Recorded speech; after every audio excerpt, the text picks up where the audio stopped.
Okay, thanks for all voting and working on the test case. Hope all of you are able to get to the app and to vote on the various scenarios that we're going to be presenting today. Let's see, wanted to mention, the Hawaiian pizza thing. Oh, we're still ahead. It's still ahead on the traditionals. We have 2% that don't eat pizza at all. Very good for you guys. Yeah. So, a lot of you have sheets that were passed out. They're idea sheets. We have had in previous sessions, sometimes in the discussions, some very significant new ideas that have come up, and I hate it if they get lost in the conversation and we leave and said, boy, that was a really good idea that somebody mentioned, and I can't even remember who it was or what it is. If you have an opportunity and you get a really good idea based on the conversation, I would encourage you, write it down, ask somebody else. If you don't have a sheet, ask somebody who does have a sheet, so you can write it down, your name, your email address, and just a short jot of what the idea was that your court does. In past sessions, we have taken those ideas at the end of the session, and we have put them onto the ethics website, so they're not lost. And I'd love to do that again for any of you who have these ideas that they come up.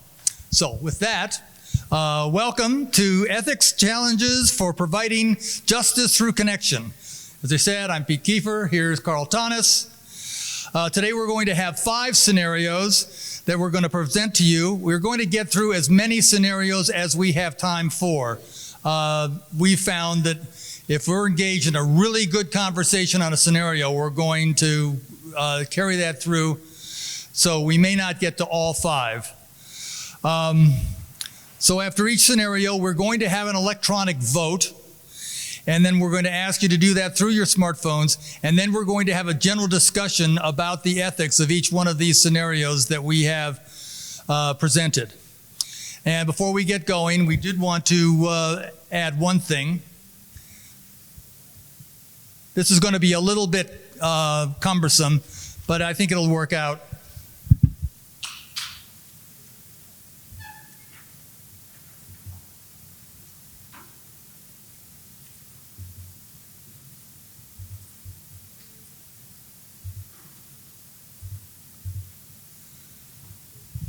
So we like to start off by answering the question, why do we talk about ethics in the courts? The short answer is Carl and I are both firm believers that an independent court system is the basis for a democratic society. And frankly, I think that right now, the concept of an independent court system is extremely important, maybe more important than we've ever had in our careers. Also, we are very strong believers in the fact that our ethical actions, even if they are small, promotes public trust and confidence in the court system and provides the basis for fair actions and fair responses to people's reactions and to the court system itself. So that's why we do what we do. Thanks, Peter.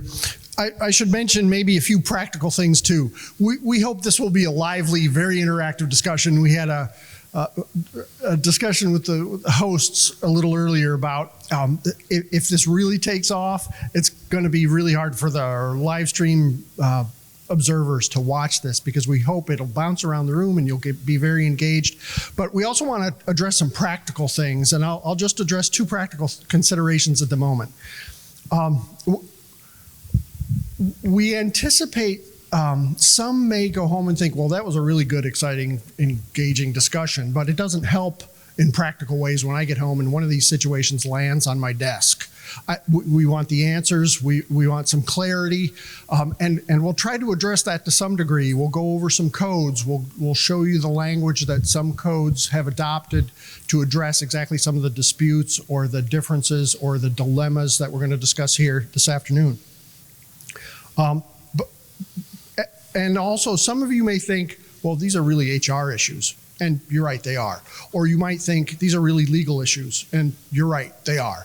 Or these are really issues about changing demographics and changing social attitudes and generational shifts. And you're right, they are. But there's a dimension to this on honesty and integrity and the duty we owe each other and how forthcoming we are to each other and how our actions are a reflection on the court system, not only to the parties that come through the court, but those that we hire and those that we don't hire, those who we interact with when we're trying to make hiring determinations. And so there's a dimension of this that we firmly think is centered exactly on ethics and our integrity and the dignity of the court system and our obligation to the public ultimately. So we hope thinking these through, having this discussion, will at least prepare you to know what the considerations are, what the debates are, what the different perspectives are when these scenarios really do hit you.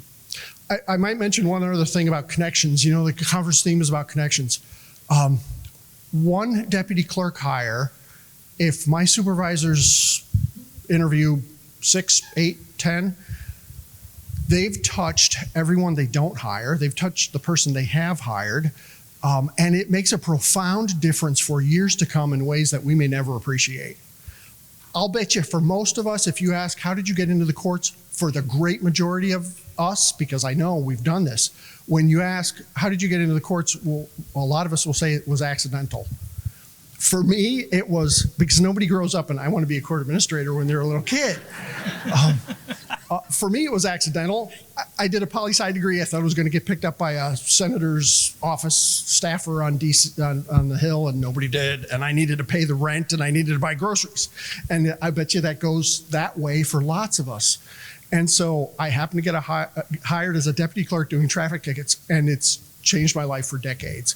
And so those are the sorts of connections that we make based on a 15-minute, 20-minute, half an hour job interview if you spend a lot of time.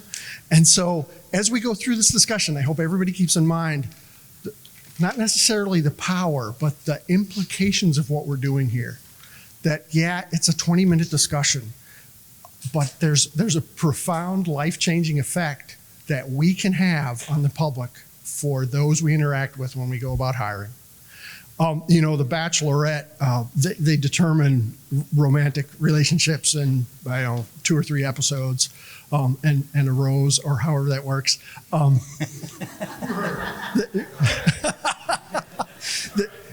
Something like that. However it works. Yeah. You know, we work for the court. We don't have time to watch TV. Oh, yeah. Right. And so, you know, they spend that much time on a romantic relationship. We spend far less time, and it could affect somebody's life for decades. So I hope as we talk through these scenarios, we're able to anticipate the potential of what we're doing when we hire staff. Peter? Okay, so before we start with the scenarios, we do want to go over at least 2 of the canons from the Model Code for Court Professionals from NACM. And I'll ask you to keep these in mind as you're watching these scenarios as we discuss them. The first one is Canon 1.4, respect for others. A court professional treats litigants, co-workers, and all others interacting with the court with dignity, respect, and courtesy. And Canon 1.1, performing court duties, a court professional faithfully carries out all appropriately assigned duties, striving at all times, diligently, efficiently, equitably, honestly, openly, all of those out there for each one of your duties. So as we're listening and watching these scenarios as they unfold, keep those in mind and wonder how we achieve these 2 canons through our daily lives. And so with that, the first scenario is all about choices and choosing. We used to talk probably a few years ago, it's just changed relatively rapidly, about a power imbalance on either side of the interview table. We have a job, you need to pay the mortgage. We have work that needs to be done. You need to pay the rent and buy groceries and buy your kids clothes this coming semester, school year. And so there's a pretty clear, I don't want to say power relationship, but there was a, here's the job and you compete for it sort of approach. I think we'd all agree that that's evened up quite a bit lately.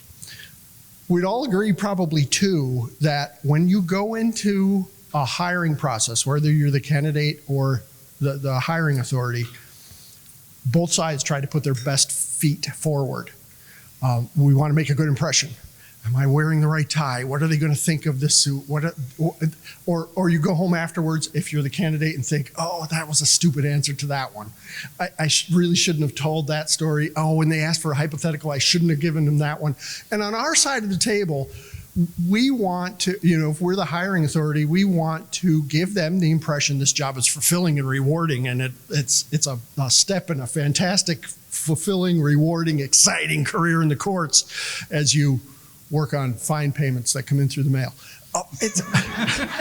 But we try to put our best feet forward, and I'm not saying dishonestly so, but we want to make a good impression, and so does the candidate. We're both in this dance. I don't want to call it a charade, but if those of you who have hired, or all of us who applied for the jobs we have now, you know how that dynamic works. We both try to put our best feet forward. And so this next scenario will concentrate on that and show you a piece of that dynamic and give us a vehicle to discuss it afterward. Okay. And so with that, we're going to invite our brave actors to come to the front of the room. In this scenario, Jeff Probing is played by Jeff Chappell. Jeff is interviewing Elizabeth Reynolds, who is played by our Burger Award-winning court administrator, Liz Rambo. So Jeff is interviewing Elizabeth for a supervisor job at the Grant County Superior Court. So take it away, Jeff. Oh, yeah. Nice to meet you. Are we just going to pass it Yeah, I back think and Jeff forth? starts first. Okay. We'll just use this one.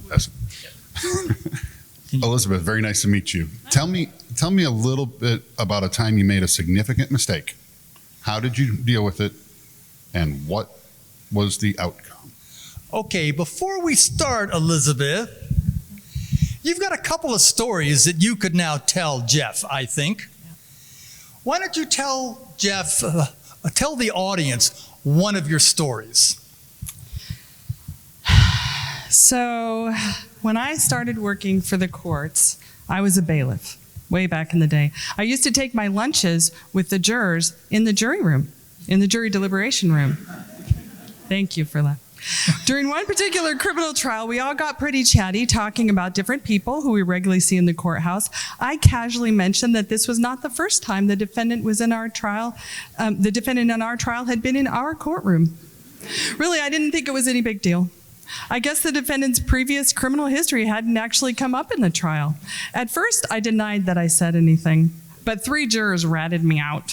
Well, anyway, I was allowed to resign rather than get fired, so I was able to get a job at a local law firm. Okay. So why don't you tell the other story, the story that you're actually going to tell Jeff during the interview? Well, I was mailing out hearing notices for our landlord-tenant calendar, and I mistakenly addressed one landlord's letter to 251st Street. The correct address was 251st Avenue. 2 weeks later, the post office returned the notice undelivered. I realized my mistake, went to my judge, told him what I'd done, and owned up to it being my fault. My judge rescheduled the hearing for 2 weeks further out. Then I called the landlord and the tenant. The landlord wasn't happy, but he didn't complain too much. I sent out new notices with the correct address, and the hearing was held without any problem. So, Jeff, obviously you can count on me to make good choices, take responsibility for my mistakes, and to be responsible. Thank you, Elizabeth. I'm very impressed. Very impressed. Thank you.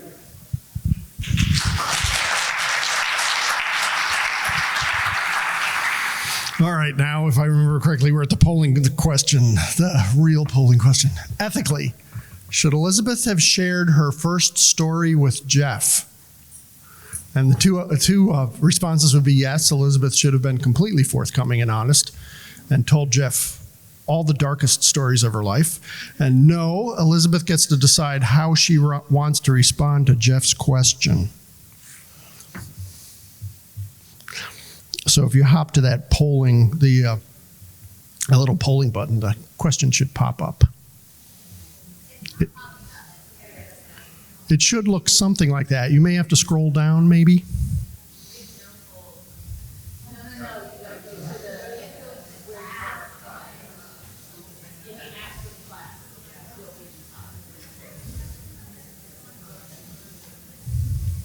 There you go. It'll look something like that if you're in the right place. What are we seeing so far? Wow.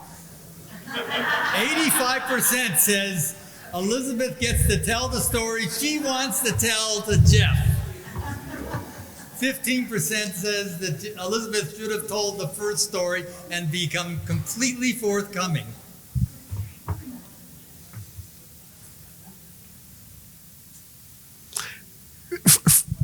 For anybody in the 16%,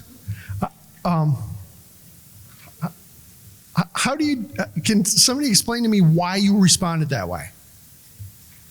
Anybody in that 16? Too chicken?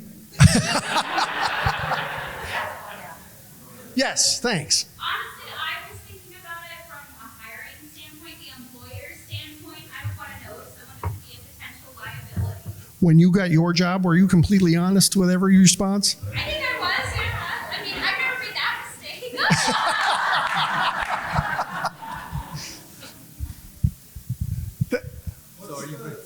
What's the gap between the first infraction and the last infraction? How much time has passed? What do you mean by what do you mean by the gap? First job as a bailiff, resigned, how many jobs have they had, how much time has passed? Good question. Elizabeth, how long did it take you to apply for this job? Well, about 5 years. Okay, it's been 5 years since she was a bailiff. I'll go back now. Okay. Oh, no, I wasn't in the 16. I was just going to ask you a question. Is the bailiff job with the Because we're live streaming. Oh, and the folks back home actually want to hear your voice. is the bailiff job the same circuit as the supervisor job? Hold on to that thought. That is a very important thought for the next scenario. Well, there you go. Because if it is, she might want to disclose it anyway because they're just going to call her former supervisor. Yes, good. Hold point. on to that Yes. thought. Yeah, I mean, does Liz have an interest in spilling her guts because the guts might be spilled elsewhere? And so Maybe. wouldn't you rather head it off and lay out the bad stuff right there because better coming from you than somewhere else? Yeah. I mean, anybody buy that line of rationale? Probably not, because in the job couple interview, folks. we're all guarded. So the answer to the question would be different if the question was crafted. What's your most significant? They said, just tell us of a time, a mistake you made. Well, one time I put my left shoe on my right foot, but getting fired. But if they asked that question, if the question was, tell me about the most significant mistake that you've made while working for the court system. I don't care about, pizza or whatever, but so that's my thing, is answer the question that's asked and don't answer the ones that aren't. For those of us who are on the court side of the table and we're doing the hiring, I always wonder, and I think this brings it out, what do we want? Do we want the really ugly, worst stuff? Not necessarily. I mean, right, because No, I won't. And I think if I'm diligent, I'm probably going to find it out later, which is probably why you didn't get hired. But I also understand being on the other side. I'm not only putting my best foot forward, but I am doing that. I'm answering the question that was asked. So you didn't ask my deepest, darkest secret of the thing that I regret wholeheartedly. You said a mistake. right, and isn't it, to some degree, don't we want to watch the candidate calibrate the answer and craft the answer? Because that's kind of value too, really. Yes. I will also look at your body language and what you said and see if it jives with everything else. Also going with the gentleman's question over there, how long it was, like I can see your job history. Those things are going to come. So I can see, like, if you job hopped 10 different times, there's possibly you were fired from some of those. Are you going to ask candidate whether, about the job offer? Well, in our jurisdiction, those questions would have already been vetted prior to that. So I would only ask that if it came up in your answer about why you changed jobs. And if we're talking about being honest and forthcoming, I think if the candidate gives us a real clunker answer that makes us cringe and think, oh man, that's an answer. You just, okay, we'll go through the rest of this interview, but you're not going to get this one. We'd never tell them that, would we? No, not during an interview. Well, they could get better as it went on. Some people just, tanked the ship in the beginning. So I have a comment about your question to us. You say ethically, should she have told them? Yes. I mean, ethically, that's how I saw the question posed, is ethically, should she have disclosed that? So there's sort of an ethical dimension, and then there's a strategic kind of dimension to this, and it's okay. Yeah, to me, if you're asking us, should she have been ethical? Yes, she should. I mean, if your question to us is ethically, should she have told them? Then my answer would be yes, ethically, she should have. I mean, because like someone else said, you're going to find out the answer. If you go and call her a reference, they're going to say, well, that one time. So, I mean, to me, your ethics, you should be honest. She wasn't honest. She answered, what another error. Yeah. What about the question? Was it an ethical? She wasn't asked, as you said, she wasn't asked the most significant mistake she ever made. She just an issue. And I mean, let's face it, if she had told the first story, she would not be working and she would not get this job. I mean, she might as well get up and walk out of the interview. Yeah, go ahead. For me, it would be how she told the first story, not the way she told it to us. But I guess the first question is, what are you evaluating with that question? What are you trying to measure? And then if her answer was like, it looked different, same story, but said differently, then I wouldn't be cutting her out of the process. I think there's, different ways of, so, but again, it goes back to what are you trying to measure with the question? Because that's how we should ask it. Mm-hmm. Good point. Okay. Other comments? Okay. Oh, wait. Oh, we do have one. Okay. I was going to say, I think it depends too on if, she showed remorse and said, this was a bad mistake, but I learned from this mistake. I never made it again. That also shows that you're willing to admit a mistake, which is a good quality, and not everyone has that quality. All right. Can I ask an honest question? And I'll ask it all of you. Even if Elizabeth showed remorse, would you consider still hiring her after she had been terminated from a previous court? Show of hands of folks who would still think about it. 1, 2, 3. Even after she'd been terminated? I thought she wasn't terminated. No, she was. She was forced to leave. Okay. She was not fired. She was forced to leave. She was allowed to resign, but if she hadn't resigned, she would have been fired. I think we all make mistakes, and as long as you don't make that same mistake again and you own up to it, I think that's important, especially since Yeah, you burned down the courthouse. I'm not going to make that mistake again. Yeah. I mean, this is a pretty serious problem. I mean, it is a fireable offense in many, if not most, courts. And the fact that she was allowed to resign, she was still forced out of the court. So, okay. Yeah, this discussion centers exactly on why we think this topic is so rich, because there are so many competing interests or objectives here, or duties, or obligations to each other, to honesty, to the court, to ethics, to strategy, to being fair to people who have messed up in prior positions. I mean, there are just so many competing interests and obligations and duties here. Yes. Question. Was the defendant convicted and incarcerated? I don't know, Liz, do you know? She wasn't around at the end of the trial. So. In the thought of whether or not we would potentially hire her, part of our business is also a business of second chances and being fair. So is it really being fair to never have her in a position to have a career and allow her to have learned from that mistake and continue to keep punishing her?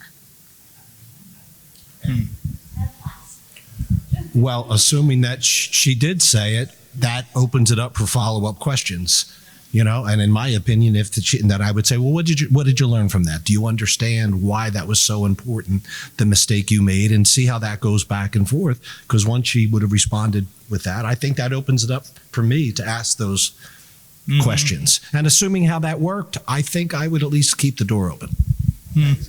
Yeah, and you know, from my point of view, from the hiring authority's point of view, I got to balance two thoughts too. On the one hand, you know, I'd respect Liz for for being truthful, full disclosure, completely forthcoming. That's an admirable thing to do. On the other hand, you know, I could think that even with you know, just minimal training, that shows really bad judgment. So, which one do we go with there? So even on our side, it's a tough thing to weigh. Mm-hmm. Okay. One last chance. Go ahead.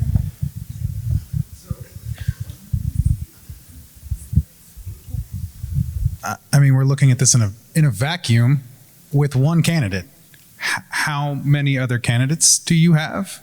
How many people showed up to the job interview? Is the pay scale going to work out for you? There are other things that we are having to leave out because we may not have a choice. She may be the only one that showed up to the interview. That is true. I mean, if this interview was occurring during the Great Resignation and she was the only one who showed up, okay. If, as a usually standard, you had maybe 7 candidates and she's one, and the next one was a bailiff who didn't talk to the juries as much. So, okay. Should we move on to the next one, Peter? Yeah, I think actually we're a little bit Okay, ahead the of next time, one, so we're good. for the purposes of, we have a code reference for this No, we're one? fine. I think we're fine. Okay. The next one, for the purposes of this presentation, we've called it background checks, but just to clarify some terminology, when we say background check for the purposes of this presentation, we're really talking about reference checks. You know, when people say background checks, references are background. There are records checks where we do, you know, criminal records, that sort of thing. We'll use the phrase background checks at the moment, but it's really, you'll see quickly, it's really reference checks. Who was it who mentioned during the discussion about the truth will eventually come out when you call the previous employer? Okay. So, right, and we're now going to talk to the previous employer. Right, and when it comes, you know, when it comes to reference checks, a lot of us probably think, and I probably think, you know, the candidate, if they give me the references, of course they're going to feed me references that are going to say good things. So, you know, often I think they're of minimal value because, of course, they're going to pick the ones that. Now, if there are gaps in a chronological reference list, that makes me suspicious. Now, perhaps a previous employer was struck by lightning. I don't know, but I'll think that gap is not a good thing. Now, is that fair of me to think? Maybe, maybe not. I don't know. And then, you know, from the candidate's point of view, boy, you're going to go out and get as good references as you can, but you never really know what they're going to say. A lot of them are going to be so guarded, we can't extract anything out of them anyway. And so this next scenario explores some of that and the value that reference checks or background checks might have. Okay, so we're going to ask our brave actors to come to the front of the room. We are going to watch this scenario play out twice. Lizzie Query is played by our own Lizzie Alipez. Lizzie works for Jeff Probing. You'll remember him as the court administrator from Grant County. Lizzie is calling Howard Stonewall at Custer County Superior Court in a nearby state. I love Howard Stonewall. In the first version, Lizzie is calling about one of the other candidates that were interviewed. His name is Ryan Reynolds. He actually does hold a slight resemblance to the actor Ryan Reynolds. So this is what Ryan looks like. So with that, we're going to turn it over to Lizzie and Howard. Ring, ring. Hello, Howard. I am Lizzie Query, and I'm calling from Grand County Superior Court HR Department. I'm doing a background check for Ryan Reynolds. He listed you in his job application as his direct supervisor. Is that correct? Yes, I supervised Ryan for 5 years. Well, can you generally describe Ryan's work habits? He was a fine employee, on time, rarely sick, and a real good problem solver. Is there anything we should be concerned about if we hired him? No, hard worker. I hate to lose him. I'd hire him back. Thank you for your time. You're quite welcome. Goodbye. Now we're going to hear Lizzie call in the second scenario. Lizzie is now calling about Elizabeth Reynolds from the previous scenario. Yes, you can assume that Howard knows about the story that Elizabeth did not tell Jeff. So with that, Ring, ring. Hello, Howard. I'm Lizzie Query from over at the Grand County Superior Court HR Department. And I'm calling because I'm doing my background check on Elizabeth Reynolds, and she listed you as her direct supervisor when she worked with you. Is that correct? Yes. Oh, can you generally describe Elizabeth's work habits? Look, Cluster County HR rules forbid me from saying anything about an employee, even one who does not work here anymore. Please contact our HR department. Can you tell me about her attendance record, maybe? HR department. Look, I only want to know if there's anything we should be worried about if we hired her. HR department. Is there anything you can share? Yeah, the phone number of our HR department. Well, I think you've told me everything I needed to know. Thank you. Well, it was a delight chatting with you. Please hesitate to call in the future. Have a good day. Okay, you too.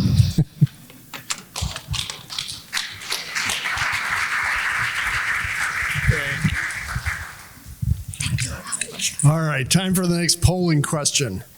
Our background checks, reference checks, still worth conducting. So if you would pull up the app, if you can see it, the polling portion of the app, the two questions would be yes, you can still obtain valuable information, or no, the restrictions placed on what we can ask, the potential liability, the HR restrictions make them potentially worthless.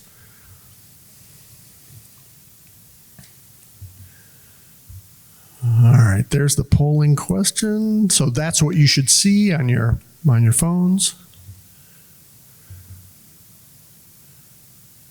Wow.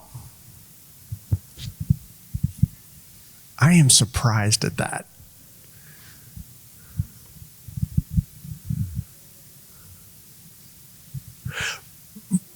For those of you who think that they're still worthwhile,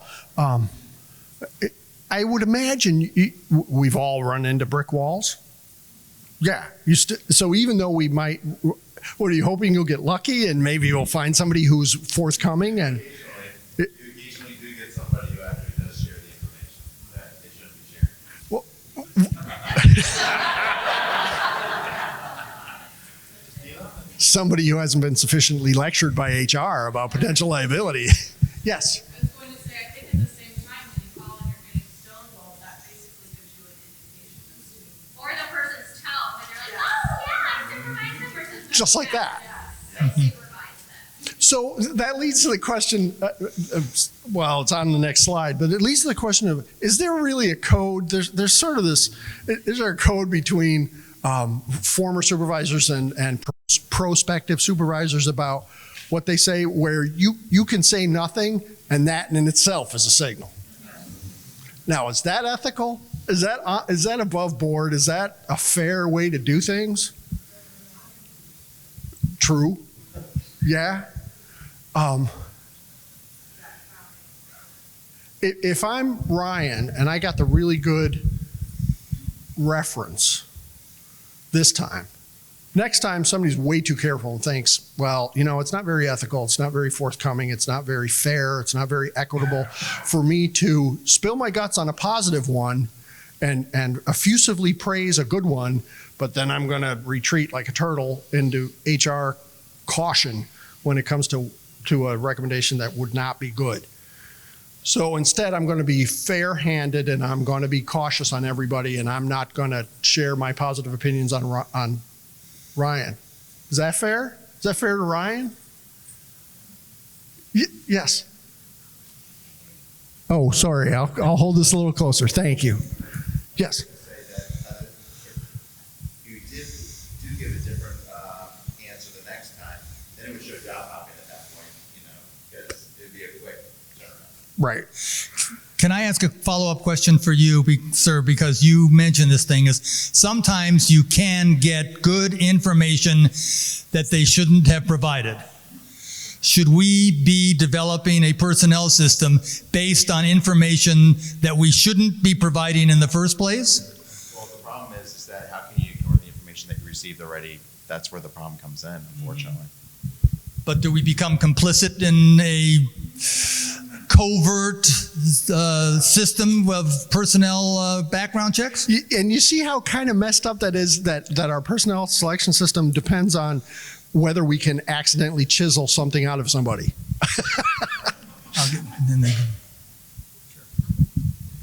So on the previous question, what I started it with was, did they work for my circuit or the same circuit, or was it for a different circuit? And what I was getting at is it makes the information that you get depends heavily on what type of previous employer you're reaching out to. Yeah, if it's within Howard was in a different state Right. from the state that was, Grant County was in a different state. But so when you're looking at a candidate like that and you're looking through their background, a big judicial circuit is going to have a strict HR that's not going to give you much information.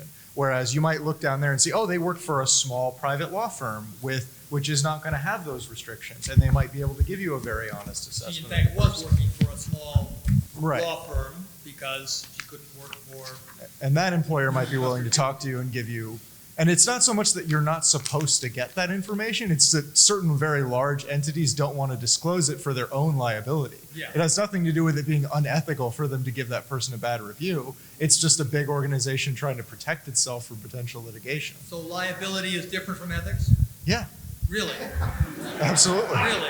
Legal liability is, of course. So it's just simply They're liability. They're related, but they're not one-to-one. Not ethical. I mean, we don't really need to concern ourselves about ethical, about giving effusive information about Ryan Reynolds, who also is very cute, and then not saying anything.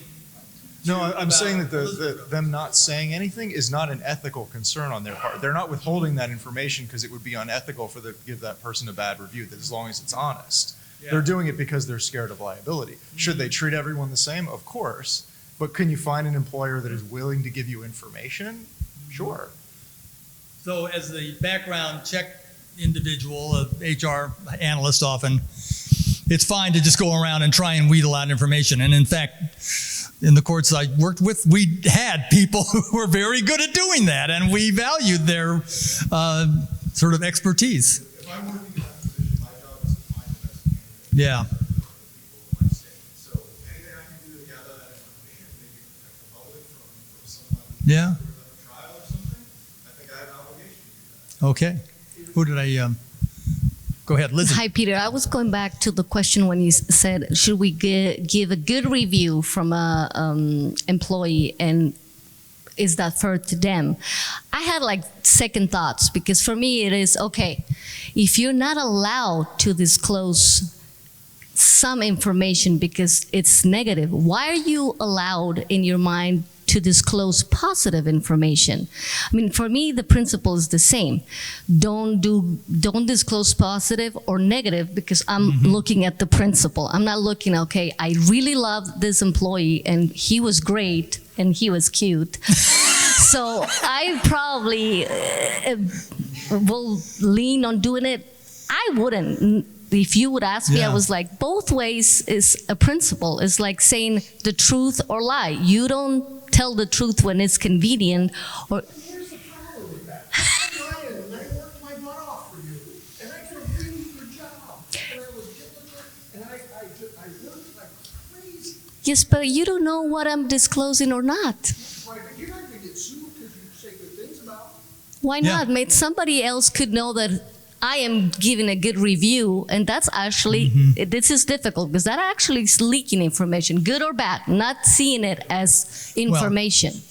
It does answer the question that you had, which is it's liability. It isn't ethics. You could give a positive review of somebody because there is a possibility of being sued, but that possibility is pretty remote if you're saying nothing but really good things about the candidate. Up there, and here, I think I passed it. You come back here for a second. Go first.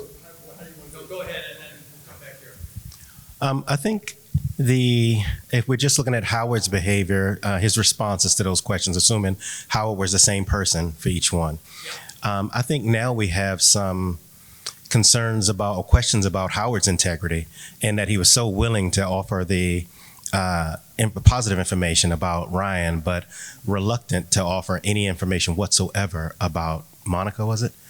And so, Elizabeth, I'm sorry. And so I think we have some questions now about, at a minimum, we know that for whatever reason, maybe Howard is less than pleased or doesn't like Elizabeth. But I think we can't get away. We still have questions about, I think we have new questions about, okay, is his first review trustworthy, given that he was willing to break those rules for Ryan, but unwilling to do anything at all? And the other question that I had an answer to the question that you said, is it fair to Ryan? Ryan's, really busted his hump for this person, and now he can't get a good review because you can't give any information at all. And I think, is it fair to Ryan? No. But I think it's fairly applied to everyone. So that does make it fair to Ryan, because you aren't disadvantaging anyone or giving anyone else an advantage, if that's the policy in that particular jurisdiction. And you're not concerned you're chilling Ryan's career progression by being cautious? Well, that's not for me as the person offering the review. They made the policy. The policy applies to me as a manager. I can't give that information out. I can't. And so I can't really be concerned with not necessarily advancing Ryan's career. Thank you. I know this is not an employment law seminar, but I think for me it would be helpful if we could have a foundation of what's actually legally allowable, because I've always been told when you check a reference or someone calls, you're basically allowed to ask, would you hire them again or not? And the answer is yes or no, and that's it. So for me, so I was one of the small percentages that was like, I'm not going to call the references because it's this conversation and I could probably find out that information on my own. But if that's not the rule, then that would change my opinion about what. So does anyone know what we're allowed to say and ask? I'll go fast, I promise. So our state, we have a release of authorization, and I wonder if that changes the way we're talking is if we have the candidate allow us to ask those type of questions and give that to the employer that we're calling. We've had some success with that in Washington, not 100% by any means, but something to think about. Go ahead. Well, Roman really stated where I was regarding this. I wouldn't expect, nor would I want someone to give me information that I am not permitted to give. I wouldn't feel comfortable listening that. But beyond that, I think we just have to be careful with the bias applied throughout the process. It came up earlier, someone doesn't list their previous supervisor as someone you can contact.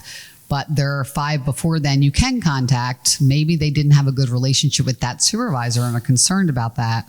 So I don't know. I mean, if there's a trend, you can't contact anyone. Well, that says something.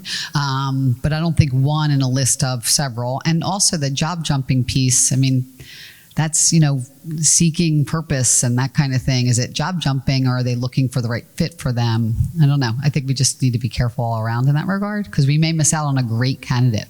Yeah, I think you're right. We do have to be careful, and we work in a legal environment, and judges tell jurors to disregard evidence all the time, and you always wonder whether they can do that psychological wipe.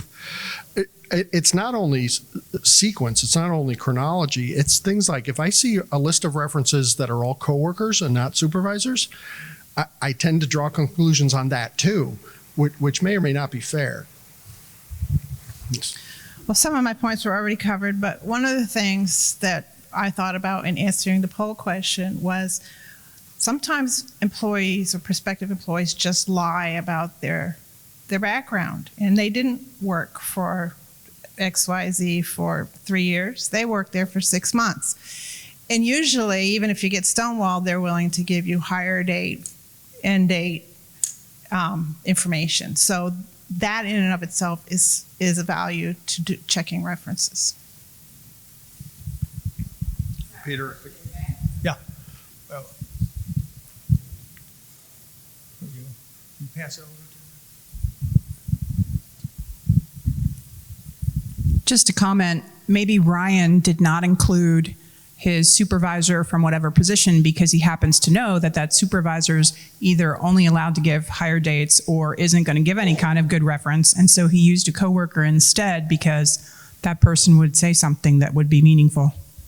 Yeah, you're right. I mean, through this process, we make a lot of assumptions, draw a lot of conclusions that may or may not be correct. So I think your advice to be cautious is really good advice. Whether we're talking sort of a legal HR technical angle or even an ethical fairness, honesty, being forthcoming, trying to be comprehensive, I mean, it just takes a lot of caution. So, last comments before we move on to our next scenario? Okay. All right. The next scenario, poor Peter has to run up to the. He is. Yeah, really. The next scenario is have the tables turned. In the intro, I talked about the power imbalance, or that traditional power imbalance where we had a job, you needed to pay the mortgage, and here you're going to compete for this job that we have to confer upon someone. As we all know now, the tables may have turned, and the power imbalance doesn't fit that traditional model any longer. And so Matt Pendy is going to be Matthew Plotter, the poor besieged court administrator trying to fill an IT position, and Danielle Trujillo is going to be Danielle Hipster, a Gen Xer with high expectations about hiking in Colorado and life-work balance. And so, so here you go. Microphone down. Danielle, you have a very impressive resume, a degree in cybersecurity and 5 years experience at a tech firm. Do you have any questions for us? Yeah, actually I do. What is your policy on flex schedules and remote work? Yeah, we require everyone here to work in the office. So basically you don't have a remote work policy? So Matt, share with the audience your real personal feelings about flex scheduling and remote work. I detest them. Every time I need someone for a project, inevitably it is their flex day.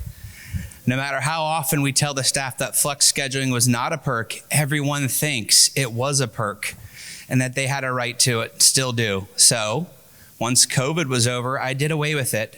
And no, it was not something that was up for debate.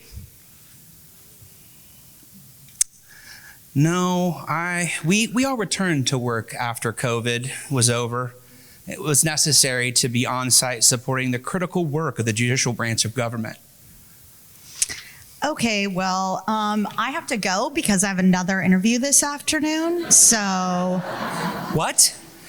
But you're a perfect fit in order to protect our court against cyber attacks. Just last year, Howard's court in Grant County was hit with a ransomware attack and ended up paying $50,000 to get the release code for their database.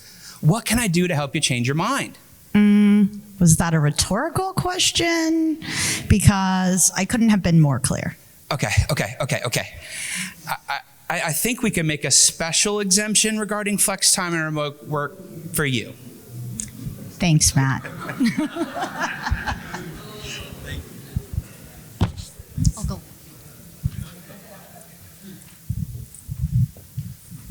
All right, time for the next polling question. Should Matt make an exception for Danielle regarding remote work and flex time? Yes, he needs to do what's necessary to keep the court's data safe. Or, no, having a special policy for just a few is inherently unfair. Pull it up on your phone, you should bring up what you'll see in a minute. There we go.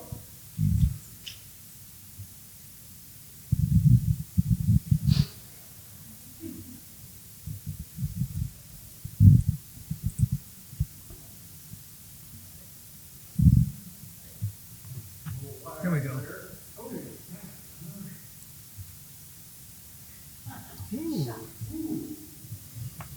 That's interesting. Wow. 82% says it is inherently unfair to have a special policy for your IT tech group. So, no, that's fine. I'll try to use my theater protection voice. For those who think it's inherently unfair, what do you do when you're trying to hire a highly specialized skill? I mean, you just shrug and say, well, I understand everybody right, and if I can't fill that security IT position, we're just not, we'll just repost.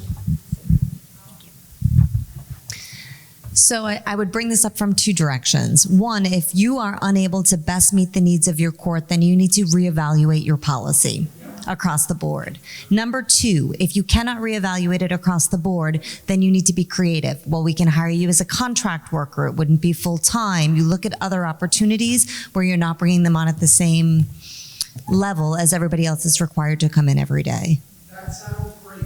Why, thank you.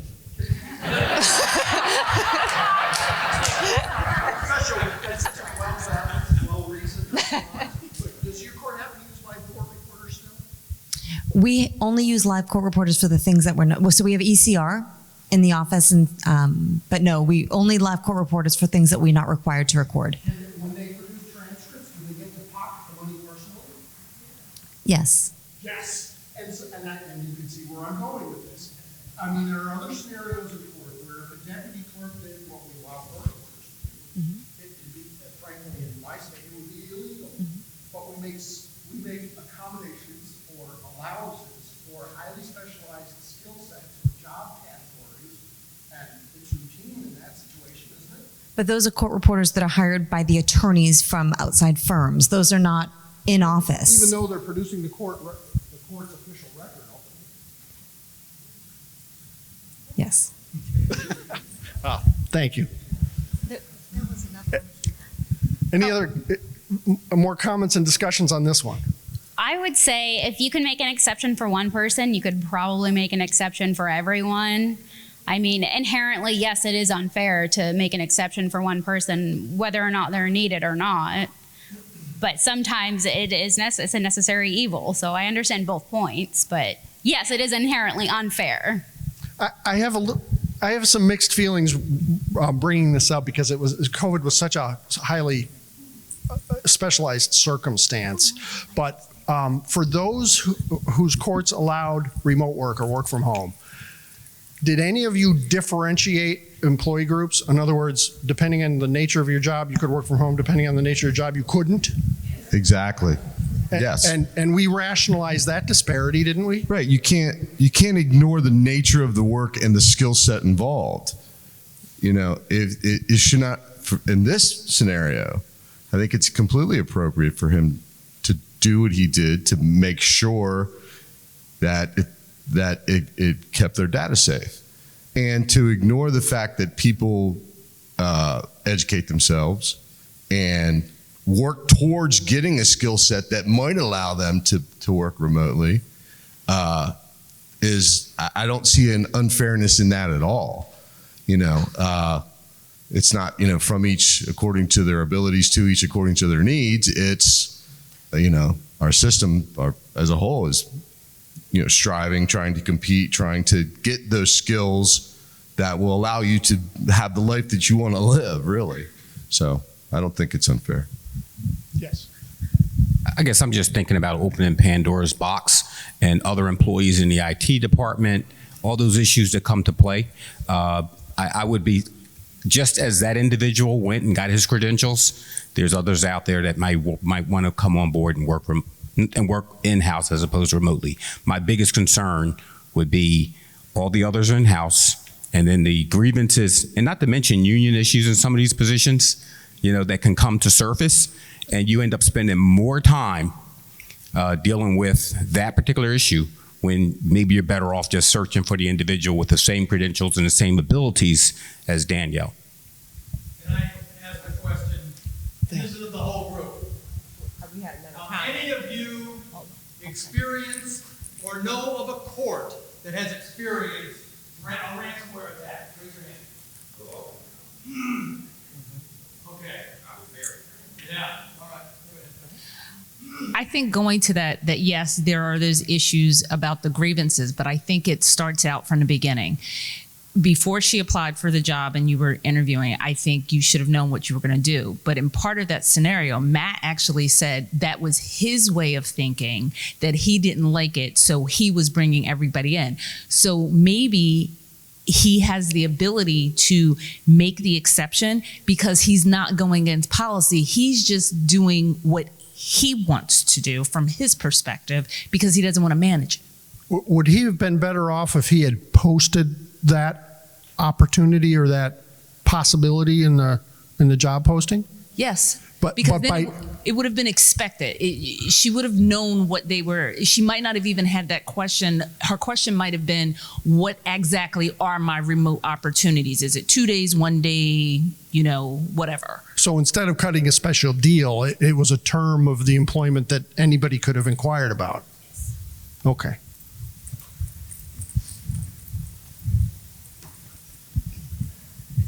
So I don't think it's unfair, but because Matt shared his innermost feelings about why he doesn't allow remote work, it's not driven by operational need. It's driven by his own distrust or his inability to manage it.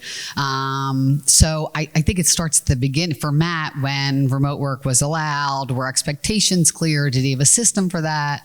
So his whole reasoning for scrapping remote work is the beginning of the problem for me. I don't think it's unfair to require some people to come in and some not. Operational need has to drive it. But what's driving his decision is what I question, I guess. Matt, you got some work to do. Hey, I won the poll. Go ahead. I just wanted to mention that in our circuit, our positions are eligible for remote work, but you still have to apply for it, and it's at the discretion of the supervisor as to the individual employee. So it's not inherently unfair that one employee in a certain position can work remotely and another one can't if the supervisor is evaluating those two applications and saying, this person's reached a point in their job training and our trust for them that we think remote work is going to work well for that person. And you might have another person who needs closer supervision or hasn't been taught everything they need to know yet and they're not ready to work remotely. So it's certainly a problem, I think, in this scenario that he's making that determination before this person is hired, and maybe he's changing the rules for a job classification for that one individual. But I don't think it's inherently unfair that two similarly situated positions might have different rules for that because different employees have different needs. Also in the verbiage, it said, what is your policy? And he actually answered more of his practice.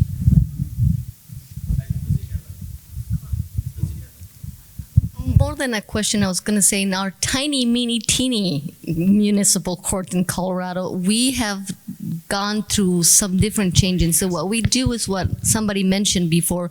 If we open an application, depending on what the position requires, my supervisors and boss have always put flexibility negotiable, or this position could have flexibility.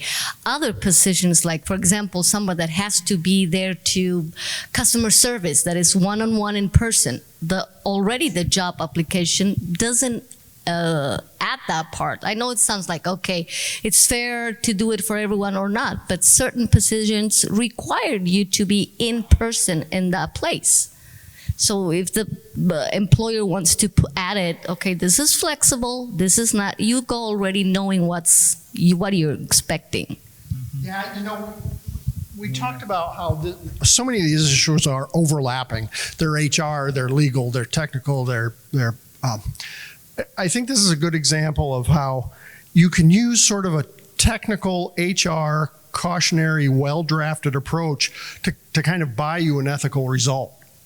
To get you to an ethical point where those issues about fairness and fair treatment and equity and even-handedness don't arise. You address them on the front end.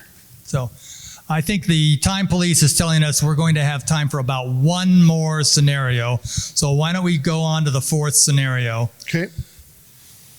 Is it quiet quitting?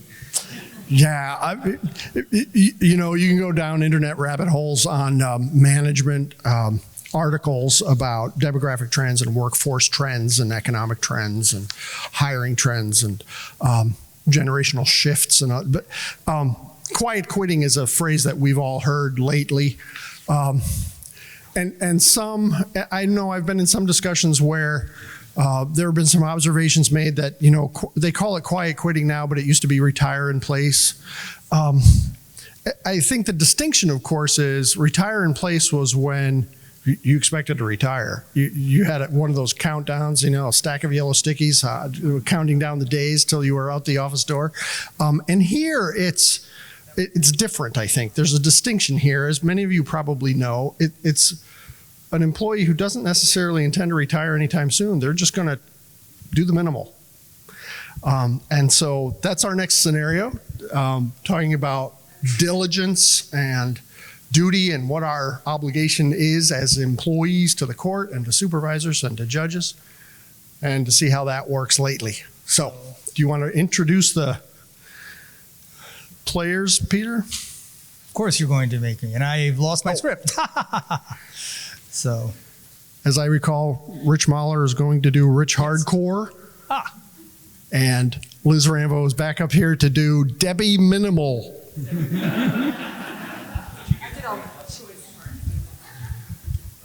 Choice parts. Oh.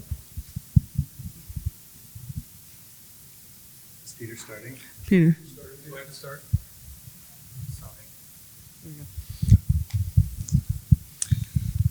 Okay. Where am I? Oh, okay, sure. To the employer, it's a certain bit of, okay, the question is that Debbie comes in at 8 and leaves at 5:05. She's no longer volunteering for these extra efforts, these extra programs, and she has really cut back. So this is the annual review between Rich Hardcase and Liz Debbie Minimal. Sorry. I'm Debbie Minimal. I'm sorry. Debbie, I'm just concerned about your commitment to the court this past year. You arrive at work exactly at 8 a.m. and you cut out at 5:05. Last year, you really picked up the slack during our hiring freeze and after 2 employees quit. Now you never volunteer for any new assignments. Your work is adequate, but does not show the extra effort for someone with your potential. I sense a lack of engagement. Why aren't you accomplishing more? Well, I'd like to tell you guys how I really feel about this job, if I may. I was hired with promises of doing something meaningful, some meaningful work. I'd be making a difference in the community and that my ideas would be heard. So now I'm processing landlord-tenant cases. I'm basically helping evict people from their apartments and putting them on the street. So I don't feel great about what I'm doing for my community. And on top of that, a year ago, we faced budget shortfalls, so the court imposed a hiring freeze. 2 people in my unit left, and I was told to pick up the slack. I took on the other work of the other employees with no pay increase, and after 8 months, the court decided to only hire back 1 of the staff people. Now my workload is permanently increased. Finally, I got passed over for a manager job. I was told I've only been here 3 years and I needed to wait my turn. So yeah, I guess I've started quiet quitting. To be honest, Rich, when I was hired, I didn't completely understand how courts work. Debbie, you knew what courts were like when you took this job. You knew landlord-tenant court and evictions were part of it. You also know how courts are part of government. When budget revenues are down, we need to reduce expenditures. Hiring and salary freezes are a good way to make cuts without layoffs.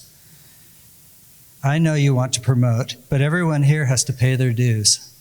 You've only been here 3 years. You showed me your potential last year. I need to see more and better from you. I'm sorry, but this year's annual review rating is needs improvement. I know we can improve that rating next year. There we go. Quiet quitting. Thank you. Thank you. Thank you.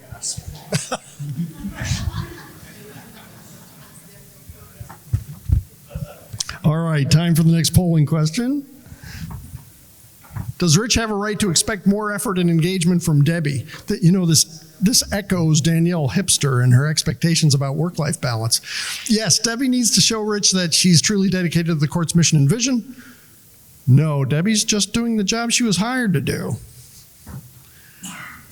So if you want to do that swap, Peter, we'll see what the sentiment of the room is. And there we go.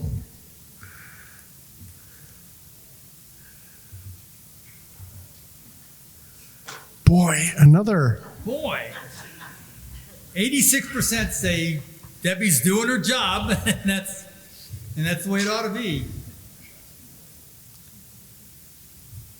Let's change it a little bit. But it's still 81, oh no, 80, still 80-20, 80. Wow.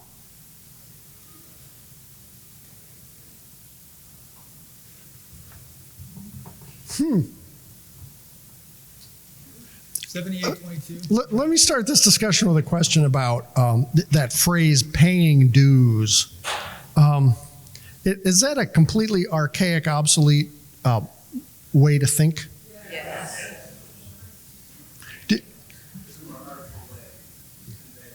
How would you rationalize that? Well, Debbie Minimal and I were practicing in advance, and we agreed that there's a more artful way to convey the message of pay your dues.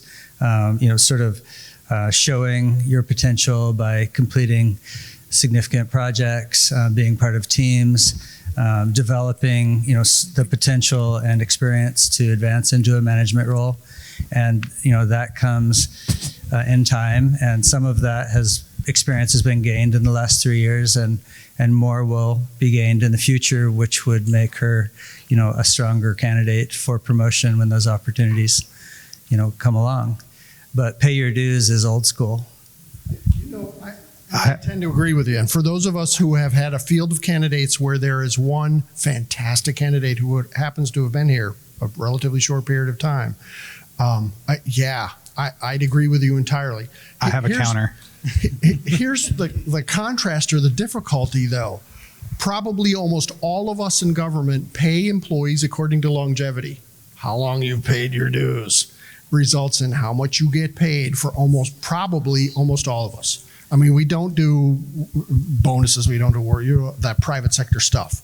And so even though I would agree with you entirely, that's an archaic, obsolete way of thinking, we still reward employees with salaries that come down to pay your dues. The longer you fill the chair, the more we'll pay you. But I have a counter. Pardon? I'm sorry, I missed it. So if she is taking on the work of 2 employees, she is managing her time. She is doing higher level work because she is having to accomplish more with less. She has paid her dues. If we're talking about whether or not she has gained the experience required for a promotion, time is not a factor. There are other ways to get around the time question in government. So paying dues is more than just longevity. It's also sucking up somebody else's work, essentially. It's productivity in addition to longevity.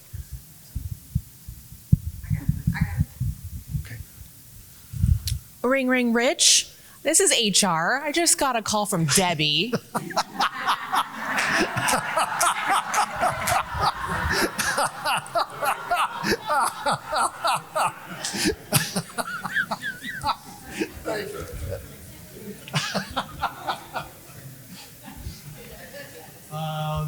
Got time for one last comment, and then I think we're going to wrap it up. So, anything? Okay. I'm going to have to pass by this one. Oh, yeah, this is a really good scenario, and I'm sorry to throw it overboard, but we're too close to the end to do it any justice at all, and we're all about justice. So, I mean, one of the scenarios you might want to consider later is how long should internet indiscretions haunt you? It was a really good one, but we'll have to throw that one overboard. So just to wrap it up for myself, why we do this, I think now more than at any other time, and certainly my career, the integrity of the courts is at stake. And one other aspect, which we're always asked periodically when we do these seminars, these sessions, we said, well, why don't you just give us the right answer? What was the right answer for the scenario? And I personally believe that the right answer for each one of these scenarios comes from you. It doesn't come from us. And so it's important for all of us to be thinking dispassionately and rationally about what the solutions are for yourself. What's the ethical thing to do in each one of these scenarios? And how do we abide by the canons for the NACM model code? So, Carl? Thanks, Peter. Yeah, I mean, I just would want to sort of echo what I said at the beginning, that we hope this session has given us all an opportunity to think through some of these things.